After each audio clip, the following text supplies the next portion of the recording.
Welcome to Surya tutorials. तो कैसे हो आप लोग। आज हम लोग जो है क्लास 12th की फिजिक्स को स्टार्ट करने जा रहे हैं। तो यहाँ पे मैं आप लोगों को बताना चाहता हूँ कि हम लोग जो है स्टार्टिंग से लेकर के एंड तक की सभी चैप्टर्स को पूरा का पूरा कंप्लीट करेंगे। तो अगर आप लोग चैनल पे नए हो तो चैनल को सब्सक्राइब कर लीजिएगा। हर एक चैप्टर की आप लोगों को डिटेल्ड एक्सप्लेनेशन मिलेगी। एनसीईआरटी के सारे टॉपिक्स को मैं कवर करूंगा। हर एक चीज़ आप लोगों को अच्छे तरीके से समझाऊंगा। साथ ही साथ आप लोगों को जो है एनसीईआरटी के एक्सरसाइज के क्वेश्चंस, एग्जाम्पलर क्वेश्चंस और जो भी आपके एग्जाम्पल्स हैं वो सारे के सारे जो है इस चैनल पर मिलने वाले हैं। लास्ट में हम लोग जो है प्रीवियस ईयर क्वेश्चंस को भी सॉल्व करेंगे और सैम्पल पेपर को भी देखेंगे। तो आज के लेक्चर में हम लोग जो है स्टार्ट करने जा रहे हैं इलेक्ट्रोस्टैटिक्स को। अगर हम लोग जो है इसकी इम्पोर्टेंस देखें कि आपके बोर्ड एग्जाम में ये यूनिट कितने मार्क्स की आती है बेटा, तो ये यूनिट आपके बोर्ड एग्जाम्स में 10 मार्क्स की आती है। और इसके अंदर आपके 2 चैप्टर होते हैं। पहला चैप्टर है आपका electric charges and electric field और सेकेंड चैप्टर होता है आपका पोटेंशियल एंड कैपेसिटेंस। आज के लेक्चर में हम लोग जो है चैप्टर नंबर 1 से स्टार्ट करने जा रहे हैं इलेक्ट्रिक चार्ज एंड फील्ड। तो लेक्चर नंबर 1 में हम लोग क्या देखेंगे, हम लोग सबसे पहले समझेंगे बेटा कि चार्ज क्या होता है। हम लोगों को ये पता होना चाहिए कि चार्ज क्या होता है, ये चार्ज कहाँ से आता है बेटा, किस तरीके से चार्ज प्रोड्यूस होता है। अब हम लोगों ने जब देख लिया कि चार्ज कहाँ से आता है, कहाँ से प्रोड्यूस होता है, कितने टाइप्स के चार्जेस होते हैं, तो हम लोग ये देखेंगे कि इलेक्ट्रॉन या गोल्ड लीफ माइक्रोस्कोप क्या होता है। फिर हम लोग जो है बेटा इलेक्ट्रोस्टैटिक सीरीज़ के बारे में बात करेंगे। हम लोग समझेंगे कि इलेक्ट्रोस्टैटिक सीरीज़ क्या होती है। नेक्स्ट टॉपिक होगा हमारा difference between charge and mass. अब ये चार्ज और मास में डिफरेंस क्या होता है, हम लोग इसके डिफरेंस के बारे में बात करेंगे। इलेक्ट्रॉन थ्योरी क्या कहती है, हम लोग इसको समझेंगे। और साथ ही साथ जो है हम लोग मटेरियल्स का क्लासिफिकेशन करेंगे on the basis of movement of charge. तो वीडियो जो है बहुत ज़्यादा इंपॉर्टेंट होने वाला है बेटा। अगर आप लोगों के कॉन्सेप्ट्स नहीं क्लियर हैं तो हम लोग जो है हर एक कॉन्सेप्ट को बिल्कुल बेसिक लेवल से स्टार्ट करेंगे और डिटेल्ड वे में समझते हुए पूरे के पूरे चैप्टर को फिनिश करेंगे। तो चलिए वीडियो को स्टार्ट करते हैं। यहाँ से अगर हम लोग देखें बेटा तो हमारी जो फर्स्ट यूनिट है इसका नाम है इलेक्ट्रोस्टैटिक्स। तो सबसे पहले हम लोग जो है ये समझने की कोशिश करते हैं कि इलेक्ट्रोस्टैटिक्स होता क्या है। तो देखो इलेक्ट्रोस्टैटिक्स जो है ये आपका 2 वर्ड से मिलके बना है, इलेक्ट्रो और स्टैटिक्स। इलेक्ट्रो मीन्स क्या होता है बेटा, इलेक्ट्रिसिटी, और स्टैटिक मीन्स क्या होता है, नॉन मूविंग चार्जेस। ठीक है, आप लोग यहाँ पे चार्ज को ऐड कर सकते हो। तो देखिए फिजिक्स की वो ब्रांच जिसमें हम लोग क्या पढ़ने जा रहे हैं बेटा, जिसमें हम लोग जो है नॉन मूविंग चार्जेस की हेल्प से, स्टैटिक चार्ज की हेल्प से इलेक्ट्रिसिटी को प्रोड्यूस करने जा रहे हैं, that branch of physics is called electrostatics। अब यहाँ पे हम लोग जो है बेटा इस स्टैटिक चार्ज की हेल्प से इलेक्ट्रिसिटी प्रोड्यूस करेंगे। और साथ ही साथ जो है ये जो इलेक्ट्रिक चार्ज है हमारा बेटा, ये इलेक्ट्रिक चार्ज की वजह से जो भी फिनोमेना हो रहे हैं, जैसे इस इलेक्ट्रिक चार्ज की वजह से क्या होता है बेटा, आपकी इलेक्ट्रिक फील्ड आती है। तो हम लोग इस इलेक्ट्रिक फील्ड को समझेंगे कि ये इलेक्ट्रिक फील्ड क्या होती है। साथ ही साथ जो है बेटा इस इलेक्ट्रिक चार्ज के पास खुद का कोई पोटेंशियल होता है, तो हम लोग यहाँ पे पोटेंशियल समझेंगे, पोटेंशियल क्या होता है। तो इन सारे फिनोमेना को जो है हम लोग क्या करते हैं बेटा, इलेक्ट्रोस्टैटिक के अंदर समझने की कोशिश करते हैं। तो फिजिक्स की वो ब्रांच जिसमें हम लोग क्या करने जा रहे हैं, जिसमें हम लोग जो है रुके हुए चार्जेस से इलेक्ट्रिसिटी को प्रोड्यूस करने जा रहे हैं। और साथ ही साथ ये जो हमारा स्टैटिक चार्ज है इसकी वजह से जो भी फिनोमेना अकर हो रहा है, जैसे इसकी वजह से आपकी इलेक्ट्रिक फील्ड बन रही है, इसकी वजह से पोटेंशियल क्रिएट हो रहा है, इसकी वजह से आपका कैपेसिटेंस भी आ रहा है। ठीक है, इन सारे के सारे फिनोमेना को भी समझेंगे।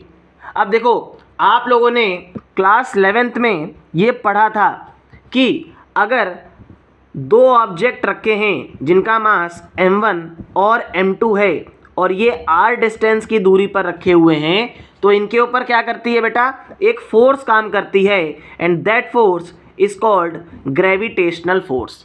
और ये ग्रेविटेशनल फोर्स कैसी होती है आपकी बेटा, ये अट्रैक्टिव फोर्स होती है। तो देखो ये किसकी वजह से प्रोड्यूस हो रही है, ये मास की वजह से प्रोड्यूस हो रही है कि नहीं हो रही है। तो देखिए आपके नेचर में दो तरीके की फोर्स काम करती हैं, ठीक है।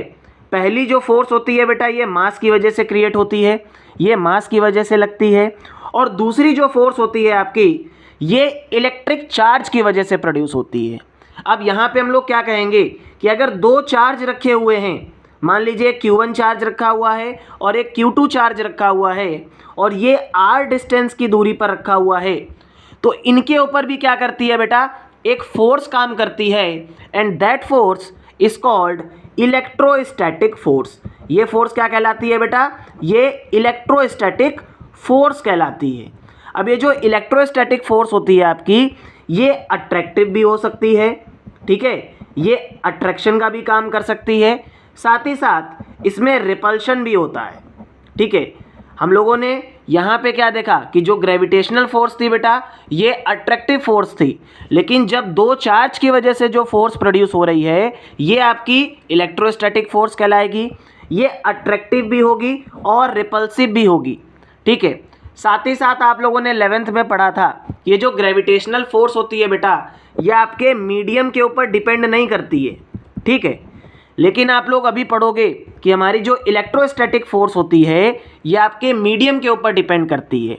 अगर हम लोग जो है इसको किसी दूसरे मीडियम में उठा करके रख देंगे तो इसकी वैल्यू क्या कर जाती है, चेंज कर जाती है। तो यहाँ पे आप लोग ये समझो कि ये जो इलेक्ट्रिक चार्ज है ये भी आपका क्या है, मैटर की एक प्रॉपर्टी है। ये क्या है, इलेक्ट्रिक चार्ज जो है बेटा आपका मैटर की एक प्रॉपर्टी है, ठीक है। अभी हम लोग समझेंगे ठीक कि ये मैटर की प्रॉपर्टी किस तरीके से है। लेकिन यहाँ पे आप लोग समझो कि जनरली जो हमारा मैटर है इसके ऊपर दो तरीके की फोर्स काम करती है, एक हमारी मास की वजह से और एक इलेक्ट्रिक चार्ज की वजह से। तो मास की वजह से जो फोर्स काम करती है that is called gravitational force, और इलेक्ट्रिक चार्ज की वजह से जो फोर्स काम करती है इसको हम लोग इलेक्ट्रोस्टैटिक फोर्स बोलते हैं, ठीक है। अब यहाँ से हम लोग देखते हैं बेटा कि आखिर ये इलेक्ट्रिक चार्ज होता क्या है, ये इलेक्ट्रिक चार्ज क्या होता है और ये इलेक्ट्रिक चार्ज कहाँ से आता है। तो देखिए इलेक्ट्रिक चार्ज क्या है आपका बेटा, इलेक्ट्रिक चार्ज जिस तरीके से मास जो होता है, मास क्या है बेटा आपका, मैटर की एक प्रॉपर्टी है कि नहीं है। आप लोग सोचो इस पेन से मैं आपको पढ़ा रहा हूँ, अब ये पेन क्या है बेटा, इसका कुछ मास रहा होगा, तो जहाँ पे भी मैटर होगा वहाँ पे मास तो होगा ही होगा। ठीक इसी तरीके से हम लोग ये कहेंगे कि अगर मैटर है बेटा, अगर कहीं पे मैटर है तो वहाँ पे आपका इलेक्ट्रिक चार्ज भी होगा। तो एक्चुअल में इलेक्ट्रिक चार्ज क्या है आपका, इलेक्ट्रिक चार्ज जो है आपका मैटर की एक प्रॉपर्टी है। अब इसकी वजह से क्या होता है बेटा कि अगर हम लोग जो है इस इलेक्ट्रिक चार्ज को, अगर हम लोग इलेक्ट्रिक चार्ज को कहाँ पे रख दें, इलेक्ट्रिक फील्ड में रख दें, EF फॉर इलेक्ट्रिक फील्ड और MF फॉर मैग्नेटिक फील्ड। अगर हम लोग इस इलेक्ट्रिक चार्ज को इलेक्ट्रिक फील्ड में रख दें और मैग्नेटिक फील्ड में रख दें तो ये क्या करता है, ये एक फोर्स को एक्सपीरियंस करता है। ये क्या करता है, ये एक फोर्स को एक्सपीरियंस करता है, या हम लोग ये बोल सकते हैं कि इस इलेक्ट्रिक चार्ज की वजह से क्या होता है, हमारी इलेक्ट्रिक फील्ड या फिर मैग्नेटिक फील्ड प्रोड्यूस होती है। तो हम लोग क्या बोलेंगे कि इलेक्ट्रिक चार्ज क्या है, तो इलेक्ट्रिक चार्ज मैटर की वो प्रॉपर्टी है जिसकी वजह से क्या होता है बेटा, हमारी इलेक्ट्रिक फील्ड और मैग्नेटिक फील्ड या इलेक्ट्रिकल इफेक्ट और मैग्नेटिकल इफेक्ट प्रोड्यूस होते हैं, और साथ ही साथ ये क्या करता है, ये इन इफेक्ट्स को एक्सपीरियंस भी करता है। अब यहाँ से आप लोग समझो कि when charge particles apply force of attraction it is called electrostatic cling. अब आप लोगों ने ये पढ़ रखा है बेटा। अब देखो आप लोगों ने जो है ये खुद फील किया होगा जब ठंडी होती है और आप लोग अंदर क्या पहनते हो, इनर वियर पहनते हो। तो इनर वियर जब आप लोग 2 से 3 दिन बाद, क्योंकि ठंडी ज़्यादा होती है यार, नहाते नहीं हो, जब आप उसको 2 से 3 दिन बाद हटाते हो, अपनी बॉडी से रिमूव करते हो, तो चटर पटर की आवाज़ आती है कि नहीं आती है। तो वहाँ पे क्या होता है बेटा, आपके ये जो चार्ज पार्टिकल्स हैं ये आपस में अट्रैक्ट हो जाते हैं, और जब हम लोग जो है इनर वियर को अपने बॉडी से रिमूव करते हैं तो वहाँ पे क्या होता है, आपका इलेक्ट्रिक डिस्चार्ज होता है, ठीक है। और इस फिनोमेना को हम लोग क्या बोलते हैं, इलेक्ट्रोस्टैटिक क्लिंग बोलते हैं। जैसे आप लोगों ने देखा होगा कि मान लीजिए एक वाइट बोर्ड पे आप लोग चौक से कुछ लिख करके छोड़ दो, 6-7 दिन बाद जब आप लोग बेटा उसको रब करने की कोशिश करोगे तो वहाँ पे आप लोग देखोगे कि आपको बहुत ज़्यादा फोर्स लगानी पड़ रही है। तो वहाँ पर भी क्या होता है कि जो चौक के पार्टिकल्स होते हैं बेटा, ये क्या करते हैं, ये बोर्ड के साथ अट्रैक्ट हो जाते हैं। तो वहाँ पे जब हम लोग इसको रिमूव करते हैं तो वहाँ पे भी आपका इलेक्ट्रोस्टैटिक क्लिंग होता है, ठीक है। तो आप लोगों को समझ में आ गया होगा कि आखिर इलेक्ट्रोस्टैटिक क्लिंग क्या होता है। जब हमारे चार्ज पार्टिकल्स जो हैं बेटा अट्रैक्शनल फोर्स की वजह से एक दूसरे से चिपक जाते हैं तो वो फिनोमेना हमारा क्या कहलाता है, इलेक्ट्रोस्टैटिक क्लिंग कहलाता है। समझ में आ गया कि नहीं आ गया। अब देखो मैंने आपको अभी क्या बताया कि हमारी जो फोर्स प्रोड्यूस होती है इलेक्ट्रोस्टैटिक, ये अट्रैक्टिव भी हो सकती है और रिपल्सिव भी हो सकती है। तो एक साइंटिस्ट हुए बेंजामिन फ्रैंकलिन, इन्होंने इस फोर्स के बेसिस पे, क्योंकि हमारी फोर्स अट्रैक्टिव भी हो सकती है, रिपल्सिव भी हो सकती है, और जब हम लोग इनको ऐड करेंगे तो मे बी ये जीरो भी हो जाए, तो इसके बेसिस पे फ्रैंकलिन ने क्या किया बेटा, चार्जेस का नॉमेनक्लेचर किया। इन्होंने चार्ज को नेम दिया और कहा कि जनरली हमारे जो चार्ज होंगे ये दो तरीके के होंगे, या तो ये पॉजिटिव चार्ज होंगे और या फिर ये हमारे नेगेटिव चार्ज होंगे।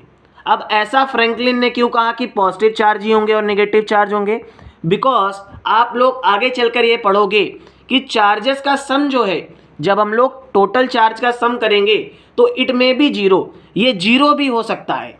तो इस वजह से फ्रैंकलिन साहब ने क्या किया बेटा, चार्जेस की जब नेमिंग करी तो उन्होंने बताया कि या तो हमारे पास पॉजिटिव चार्ज होगा या फिर हमारे पास क्या होगा बेटा, नेगेटिव चार्ज रहेगा। अब देखो क्लास 10th में तुम लोग ये पढ़ ही चुके हो कि जो लाइक चार्जेस होते हैं they repel each other. Like charge क्या करेंगे बेटा, अगर पॉजिटिव चार्ज है तो ये आपस में क्या करेंगे, रिपल्सिव फोर्स लगाएंगे। अगर नेगेटिव और नेगेटिव चार्ज है तो ये भी क्या करेंगे बेटा, एक दूसरे को रेपल करेंगे। वहीं पे हमारे जो अनलाइक चार्जेस होते हैं जैसे पॉजिटिव और नेगेटिव, ये आपस में क्या करते हैं बेटा, एक दूसरे को अट्रैक्ट करते हैं, और ये क्या करते हैं, लाइक चार्जेस आपस में एक दूसरे को रेपल करने की कोशिश करते हैं। अब देखो हमारा जो नेक्स्ट सवाल बनता है that is from where does this charge occur. अब ये जो चार्ज है, एक्चुअल में ये जो चार्ज है ये प्रोड्यूस कैसे हो रहा है। हम लोगों ने चार्ज समझ लिया कि इलेक्ट्रिक चार्ज क्या होता है। बेटा आज के पूरे लेक्चर में अपने लोग जो है इलेक्ट्रिक चार्ज को बहुत अच्छे तरीके से समझेंगे। अगर आपको इलेक्ट्रिक चार्ज अच्छे तरीके से समझ में आ गया देन आपको यूनिट 1 से लेकर के यूनिट 5 तक की सारे कॉन्सेप्ट अच्छे तरीके से समझ में आ जाएंगे। तो देखिए जो इलेक्ट्रिक चार्ज है, एक्चुअल में ये इलेक्ट्रिक चार्ज कहाँ से प्रोड्यूस हो रहा है। तो आप सभी लोगों को पता है कि हमारा जो एटम होता है ये क्या चाहता है, ये स्टेबल होना चाहता है, ठीक है। अब ये स्टेबल कब होगा बेटा, जब इसकी ऑक्टेट कंप्लीट होगी या फिर इसकी क्या कंप्लीट होगी, ड्यूप्लेट कंप्लीट होगी, ठीक है। तो ये अपने आप को स्टेबल किस तरीके से करता है, या तो अगर इसके पास एक्सेस इलेक्ट्रॉन्स हैं, अगर इसके पास ज़्यादा इलेक्ट्रॉन्स होते हैं बेटा तो ये क्या करता है, इलेक्ट्रॉन्स को डोनेट कर देता है, करता है कि नहीं करता है। ये इधर वाला फिनोमेना है। देखिए मैंने यहाँ पे लिखा है कि अगर एक्सेस इलेक्ट्रॉन्स होंगे तो ये क्या करेगा, इलेक्ट्रॉन को लूज कर देगा, और अगर इसके पास डेफिशिएंसी ऑफ इलेक्ट्रॉन होगी, अगर इसके पास इलेक्ट्रॉन्स की कमी होगी बेटा, तो एटम स्टेबल होने के लिए क्या करेगा, इलेक्ट्रॉन को गेन करेगा कि नहीं करेगा। तो आप लोग खुद सोचो, जब इसके पास एक्सेस इलेक्ट्रॉन होंगे और ये इलेक्ट्रॉन को डोनेट करेगा तो उस कंडीशन में क्या होगा बेटा, इसके पास जो है पॉजिटिव चार्ज आ जाएगा कि नहीं आ जाएगा।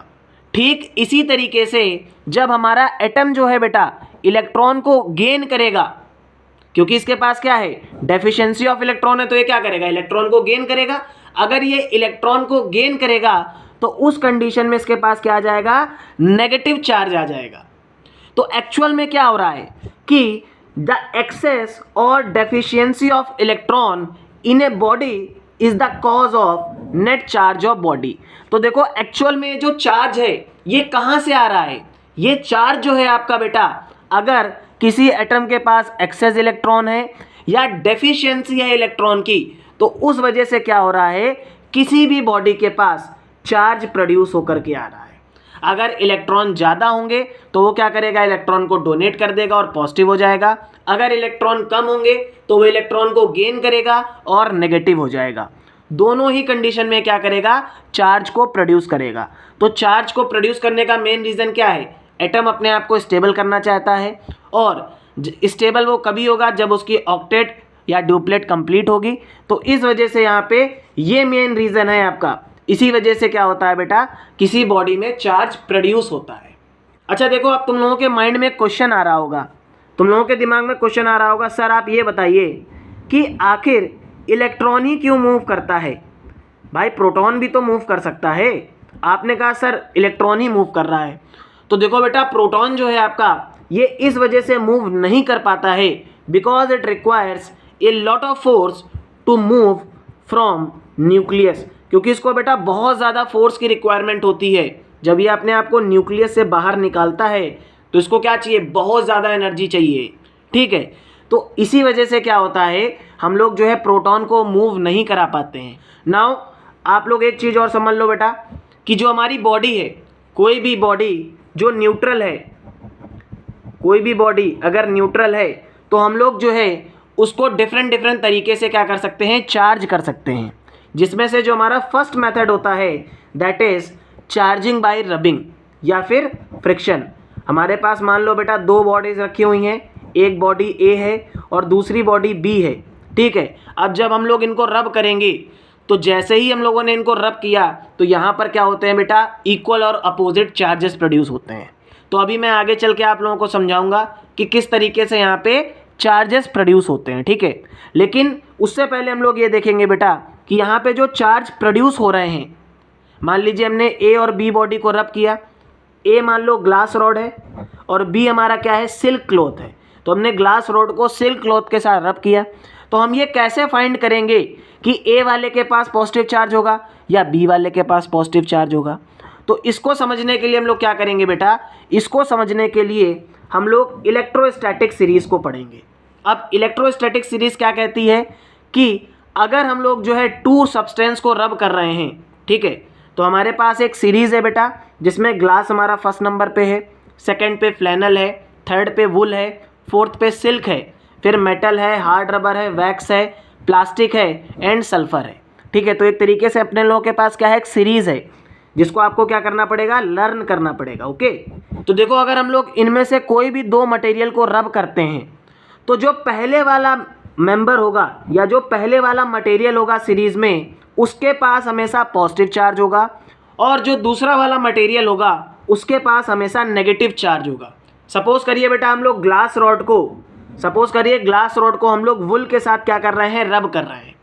तो देखो ग्लास रॉड सबसे पहले है, ये फॉर्मर सबसे पहले रखा हुआ है तो इसके पास क्या आएगा, पॉजिटिव चार्ज आएगा, और वुल इसके पीछे रखा हुआ है तो इस वुल के पास नेगेटिव चार्ज आएगा। ठीक इसी तरीके से अगर हम लोग मेटल और हार्ड रबर को रब करें तो देखो मेटल पहले रखा हुआ है तो मेटल के पास पॉजिटिव चार्ज आएगा और हार्ड रबर के पास क्या आएगा, आपका नेगेटिव चार्ज आएगा। ठीक इसी तरीके से अगर आप लोगों को बोले कि हम लोग वैक्स के साथ सल्फ़र को रब कर रहे हैं तो देखो वैक्स बेटा इस सीरीज़ में पहले रखा हुआ है तो ये पॉजिटिव चार्ज गेन करेगा और सल्फ़र हमारा क्या रखेगा, नेगेटिव चार्ज को रखेगा। तो देखो एक्चुअल में आप लोग क्या कर सकते हो, इस इलेक्ट्रोस्टैटिक सीरीज़ को लर्न करके ये फाइंड कर सकते हो कि जब भी दो बॉडीज़ हमारी रब करेंगी तो उनमें किसके पास पॉजिटिव चार्ज होगा और किनके पास नेगेटिव चार्ज होगा। अभी आप लोग क्वेश्चंस को भी देखोगे, बोर्ड एग्जाम्स में आपके ऐसे बहुत क्वेश्चंस आते हैं जिसमें ये बोल देते हैं वो कि हम लोगों ने दो बॉडीज़ को रब किया। मान लीजिए अपने लोगों ने इबोनेट रॉड को प्लास्टिक के साथ रब किया। अब हमें बताओ कि किस बॉडी के पास कौन सा चार्ज होगा। ठीक है, तो आप लोग जो है इस सीरीज़ की हेल्प से ये बड़े आसानी से फाइंड कर सकते हो। समझ में आ रहा है कि नहीं आ रहा है। अब देखो हम लोग जो है बेटा अपने नेक्स्ट टॉपिक को देखते हैं, that is difference between charge and mass. तो देखो बेटा अगर हम लोग चार्ज की बात करें तो चार्ज आपका दो तरीके का होता है, एक पॉजिटिव चार्ज और एक नेगेटिव चार्ज। लेकिन मास हमारा सिर्फ एक काइंड का होता है, it is of only one type. ठीक है, अब देखो चार्ज की वजह से बेटा अट्रैक्टिव फोर्स भी प्रोड्यूस होती है और रिपल्सिव फोर्स भी प्रोड्यूस होती है। लेकिन जो मास है बेटा इसकी वजह से सिर्फ अट्रैक्शनल फोर्स लगती है और वो फोर्स कौन सी होती है, दैट इज़ ग्रेविटेशनल फोर्स। अब चार्ज की वजह से कौन सी फोर्स प्रोड्यूस होती है? Electrostatic force. ये भी डिफरेंस आप बता सकते हो, ठीक है। अब देखो थर्ड और मोस्ट इंपॉर्टेंट पॉइंट, अब आपका जो चार्ज है बेटा, ये चार्ज किसकी वजह से प्रोड्यूस होता है? इलेक्ट्रॉन की वजह से प्रोड्यूस होता है। अब आप लोग जरा सोचो, ये जो इलेक्ट्रॉन है इसके पास कुछ ना कुछ मास होता है कि नहीं होता है? तो charge alone can not exist. आपका जो चार्ज है बेटा, ये अकेले कभी भी एग्जिस्ट नहीं करता है। जब भी हमारा चार्ज एग्जिस्ट करेगा तो उसके पास क्या होगा? क्योंकि ये इलेक्ट्रॉन की वजह से चार्ज प्रोड्यूस हो रहा है तो कहीं ना कहीं इसके पास मास होगा ही होगा। लेकिन मास के लिए ऐसी कोई रिक्वायरमेंट नहीं है कि चार्ज होना ही चाहिए। अगर चार्ज नहीं भी होगा तब भी उस बॉडी के पास क्या हो सकता है? मास हो सकता है। नेक्स्ट पॉइंट को समझते हैं बेटा कि चार्ज इज कंजर्व। ठीक है, चार्ज जो होता है कंजर्व होता है, लेकिन मास जो होता है बेटा हमारा एनर्जी के साथ कंजर्व होता है। दैट इज आप लोगों ने पढ़ रखा है E = mc²।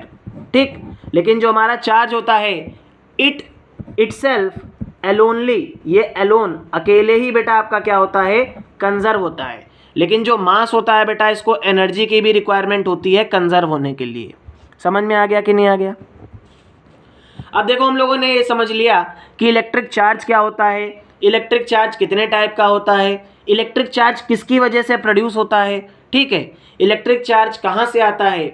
अब हम लोग जो है बात करने जा रहे हैं बेटा एक ऐसी डिवाइस के बारे में जो क्या करती है बेटा, इलेक्ट्रिक चार्ज के क्वांटिटी को मेज़र करती है, बताती है कि हमारे पास कितना अमाउंट में चार्ज है, और साथ ही साथ जो है उस चार्ज के नेचर के बारे में भी बताती है। तो इलेक्ट्रॉन माइक्रोस्कोप और gold leaf microscope.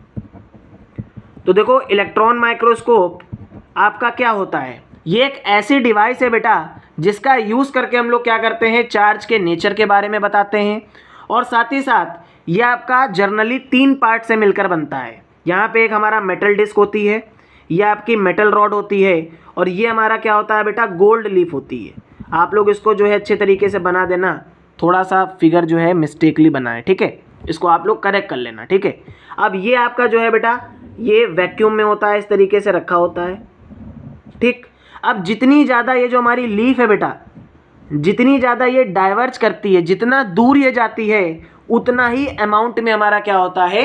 Charge present होता है। तो आपको समझ में आ गया कि इलेक्ट्रॉन माइक्रोस्कोप या गोल्ड लीफ माइक्रोस्कोप आपका क्या होता है? एक ऐसा डिवाइस होता है जिसका यूज़ करके हम लोग नेचर बताते हैं चार्ज का, और साथ ही साथ जो है हमारा चार्ज कितने अमाउंट का है, कितना ज़्यादा चार्ज है, उसकी जो क्वांटिटी है हम लोग वो भी मेज़र करते हैं। किसकी हेल्प से? जितना ज़्यादा लीफ हमारी डिफ्लेक्ट करेगी, जितना ज़्यादा ये डिफ्लेक्ट करेगी बेटा इस तरीके से, उतना ही ज़्यादा क्या होगा? हमारे चार्ज का अमाउंट होगा। अब हम लोग जो है बेटा नेक्स्ट टॉपिक को देखते हैं, दैट इज़ इलेक्ट्रॉन थ्योरी। अब इलेक्ट्रॉन थ्योरी क्या है? तो यहाँ पे आप लोग समझो कि इलेक्ट्रॉन थ्योरी में जो हमारा फर्स्ट पॉइंट ये कहता है न्यूक्लियस इज ऑलवेज पॉजिटिव। जो न्यूक्लियस होती है हमेशा पॉजिटिव होती है, और इलेक्ट्रॉन्स जो होते हैं they are negative charge particles. ये हमारे क्या होते हैं? नेगेटिव चार्ज पार्टिकल्स होते हैं। सेकेंड पॉइंट में हमसे क्या बोल रहा है कि they are equal in number. तो जो बेटा हमारा नेट चार्ज होता है, मान लीजिए हमारे पास एक ए बॉडी है और दूसरी बॉडी बी है, ठीक है, इसके पास बेटा इसका जो एटॉमिक नंबर है 10 है, ठीक। तो देखिए ये क्या करेगा, मान लो इसने एक इलेक्ट्रॉन को डोनेट किया, ठीक, और एक बॉडी है बी जिसके पास 8 इलेक्ट्रॉन्स प्रेजेंट हैं, तो ये क्या करेगा? इस इलेक्ट्रॉन को एक्सेप्ट करके क्या करेगा?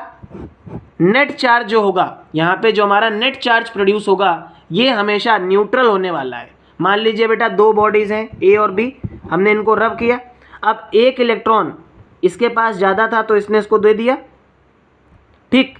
तो यहाँ पे क्या हुआ? एक पॉजिटिव चार्ज क्रिएट हुआ और एक नेगेटिव चार्ज क्रिएट हुआ, लेकिन चार्ज तो हमारा टोटल कंजर्व रहा ना। ए बी ने मिलकर क्या किया बेटा? बॉन्ड बना लिया, ठीक। अब एक पॉजिटिव चार्ज और एक नेगेटिव चार्ज गया तो आपस में मिलकर क्या हुआ? न्यूट्रल हो गया कि नहीं हो गया? अब देखो थर्ड पॉइंट में क्या बोल रहा है कि जब भी रबिंग होगी, जब भी हमारी 2 बॉडीज रब करेंगी तो क्या होगा? इलेक्ट्रॉन्स एक्सचेंज होंगे। मान लीजिए हमारी एक ए बॉडी है और दूसरी हमारी बी वाली बॉडी है। अब जैसे ही हम लोग बेटा इनको रब करेंगे तो यहाँ पे क्या होता है? जिस बॉडी की इलेक्ट्रॉन एफिनिटी ज़्यादा होती है, इलेक्ट्रॉन एफिनिटी क्या होती है बेटा? किसी भी एटम की वो टेंडेंसी जिससे वो क्या करता है, इलेक्ट्रॉन को अपनी तरफ अट्रैक्ट करता है। तो देखो अगर एक ही इलेक्ट्रॉन एफिनिटी ज़्यादा होगी तो ये क्या करेगा, इलेक्ट्रॉन को अपनी तरफ अट्रैक्ट कर लेगा। इट मीन्स ये नेगेटिव बन जाएगा, और क्योंकि ये इलेक्ट्रॉन को बी वाला डोनेट करेगा तो ये पॉजिटिव चार्ज क्रिएट कर लेगा। ठीक है, तो यहाँ पे क्या होगा, जब भी बेटा हम लोग रबिंग करेंगे तो हमारे अपोजिट और इक्वल चार्जेस डेवलप होंगे। ठीक, अब फोर्थ पॉइंट को देखते हैं कि only electrons is responsible for electrification. देखिए इलेक्ट्रॉन्स की ही वजह से क्या होता है बेटा, हमारी इलेक्ट्रिसिटी प्रोड्यूस होती है। और इलेक्ट्रॉन जो है बेटा हमारा, ये अकेले एग्जिस्ट तो करता नहीं है, इस इलेक्ट्रॉन के पास मास भी होता है, और यही इलेक्ट्रॉन रिस्पॉन्सिबल होता है चार्ज के लिए। इसी की वजह से चार्ज प्रोड्यूस होता है। ठीक, अब हम लोग जो है नेक्स्ट पॉइंट को देखते हैं, the charge is carried particle. अब देखो चार्ज अपने साथ क्या रखता है बेटा, हमेशा मास को कंटेन करता है, तो ये क्या करेगा, पार्टिकल को अपने साथ लेकर के चल रहा है। Therefore in vacuum charge can not move, there has been particle. ठीक है, charge can not move alone. तो यहाँ पे देखिए क्या होगा बेटा, वैक्यूम में क्या होगा कि जो हमारा चार्ज है वो कभी भी अकेले मूव नहीं कर पाएगा, उसके साथ कहीं ना कहीं हमारा मास होगा ही होगा, पार्टिकल वहाँ पे एग्जिस्ट करेगा ही करेगा। ठीक, अब आप लोग यहाँ से एक और चीज़ को समझ लो कि जो बॉडी अपने पास नेगेटिव चार्ज को रखती है वो क्या हो जाएगी, हैवी हो जाएगी। सपोज कर लो एक ऑब्जेक्ट है, एक बॉडी ए है, जिसने क्या किया बेटा, इलेक्ट्रॉन को एक्सेप्ट कर लिया। अब जब इसने इलेक्ट्रॉन को एक्सेप्ट किया तो ये नेगेटिव बन गई कि नहीं बन गई। तो जब इस बॉडी ने इलेक्ट्रॉन को एक्सेप्ट किया बेटा, तो ये बॉडी आपकी नेगेटिव चार्ज वाली हो गई। और इलेक्ट्रॉन को अगर कोई बॉडी एक्सेप्ट कर रही है, इसका मतलब इलेक्ट्रॉन अपने साथ क्या लेकर के चल रहा है, मास लेकर के चल रहा है। तो इस ए के साथ कुछ मास जुड़ा होगा, तो इस वजह से क्या हो गया, इसका मास जो है थोड़ा सा इंक्रीज हो गया। ठीक इसी तरीके से अब हमारे पास बी वाली जो बॉडी है, इसने क्या किया था, इलेक्ट्रॉन को डोनेट किया था। अब अगर ये इलेक्ट्रॉन को डोनेट करेगा तो इलेक्ट्रॉन के साथ क्या होगा, इसका कुछ मास होगा, तो बी माइनस एम। अब बी वाली बॉडी से कुछ इलेक्ट्रॉन का मास कम हो जाएगा, तो इस वजह से क्या हो जाएगी, ये हल्की हो जाएगी। ठीक है, ये आपका इसका जो मास होगा ये रिड्यूस हो जाएगा। अब यहाँ पे आप लोग जो है दो पॉइंट्स को और देख लो कि हमारे जो इलेक्ट्रॉन होता है उसके ऊपर चार्ज होता है -1.6 इंटू 10⁻⁻19 कूलम, और मास ऑफ इलेक्ट्रॉन क्या होता है 9.1 into 10⁻31 kg। Mass of proton क्या होता है बेटा 1.67 इंटू 10⁻27 kg। और चार्ज ऑन प्रोटॉन क्या होता है बेटा, तो ये आपका प्लस का 1.6 इंटू 10⁻⁻19 कूलम हो जाता है। समझ में आ गया कि नहीं आ गया।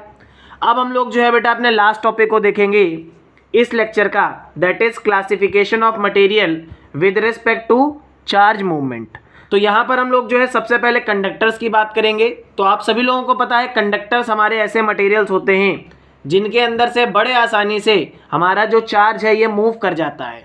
ठीक है, इसी वजह से गुड कंडक्टर ऑफ इलेक्ट्रिसिटी होते हैं। यहाँ पे एग्जांपल हमारा मेटल आ जाएगा, इलेक्ट्रोलाइट्स आ जाएंगे, tap water, human body etcetera.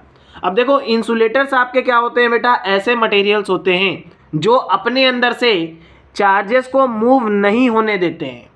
तो अब जब इनके अंदर से चार्ज मूव ही नहीं करेगा तो ये जो है आपके इलेक्ट्रिसिटी को कंडक्ट नहीं कर पाएंगे, तो that's why they are bad conductor of electricity. अब यहाँ पे एग्जांपल आपका क्या आ जाएगा, non metals, plastic, gases, pure water etcetera.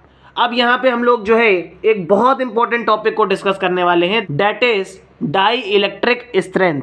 अब देखो डाई इलेक्ट्रिक स्ट्रेंथ एक्चुअल में क्या होता है बेटा, ये आपके एक इंसुलेटर की प्रॉपर्टी होती है। ठीक है, ये आपके इंसुलेटर की एक ऐसी प्रॉपर्टी होती है जिसकी वजह से ये अपने अंदर से क्या करता है, इलेक्ट्रिक चार्ज को मूव नहीं होने देता है। ठीक है, तो हम लोग क्या बोलेंगे, it is the strength of an insulator. ये क्या होती है, आपके इंसुलेटर की एक स्ट्रेंथ होती है जिसकी वजह से ये क्या करता है, इलेक्ट्रिक चार्ज को अपने अंदर से मूव नहीं होने देता है, या आप लोग बोल सकते हो जिसकी वजह से ये इंसुलेटर प्रॉपर्टी को शो कर पाता है। जितना ज़्यादा बेटा डाई इलेक्ट्रिक स्ट्रेंथ होती है उतना ही अच्छा वो इंसुलेटर माना जाता है। समझ में आ गया कि नहीं आ गया। अब सेमीकंडक्टर्स की अगर हम लोग बात करें बेटा, तो सेमीकंडक्टर्स जो आपके मटेरियल होते हैं they are very very important. ठीक है, पूरी की पूरी मॉडर्न फिजिक्स आपकी सेमीकंडक्टर पे चल रही है।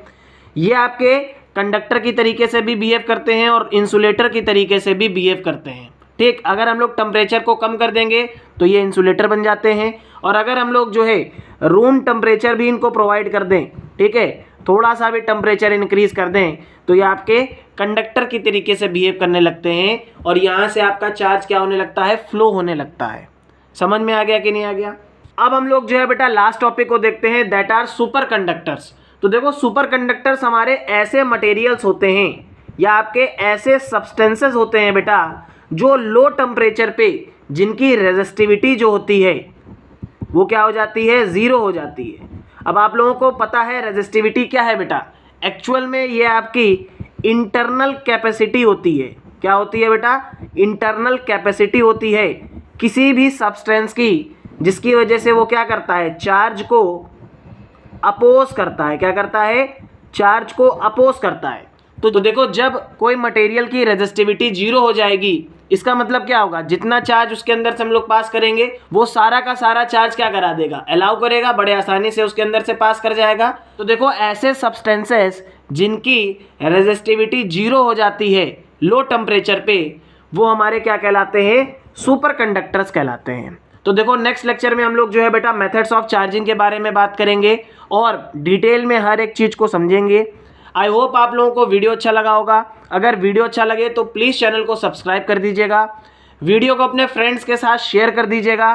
साथ ही साथ अगर आप लोगों को इन सभी नोट्स की PDF को डाउनलोड करना है तो आप लोग जो है मेरी वेबसाइट पे जा करके, साथ ही साथ मेरे टेलीग्राम चैनल पे जा करके PDF को डाउनलोड कर सकते हो बेटा। वेबसाइट की लिंक जो है बेटा आपको डिस्क्रिप्शन में मिल जाएगी। आप लोग जो है जा करके वेबसाइट पे जाइए और PDF को डाउनलोड कर लीजिए। वहाँ पे आपको और भी बहुत सारा कंटेंट मैं बहुत जल्द प्रोवाइड कर दूँगा। तो अगर वीडियो अच्छा लगा हो तो प्लीज़ चैनल को सब्सक्राइब कर देना, अपने फ्रेंड्स के साथ बेटा वीडियो को खूब शेयर कर दीजिएगा। साथ ही साथ जो है इस पूरे चैनल पे आप लोगों को जो है क्लास 12 की पूरी फिजिक्स मैं कंप्लीट कराने वाला हूँ from the very beginning to the end. तो आप लोग जो है कंटिन्यू बने रहिएगा बेटा। डेली अपने लोग जो है 1 या 2 वीडियो को अपलोड करेंगे। थैंक यू सो मच, मिलते हैं नेक्स्ट वीडियो में।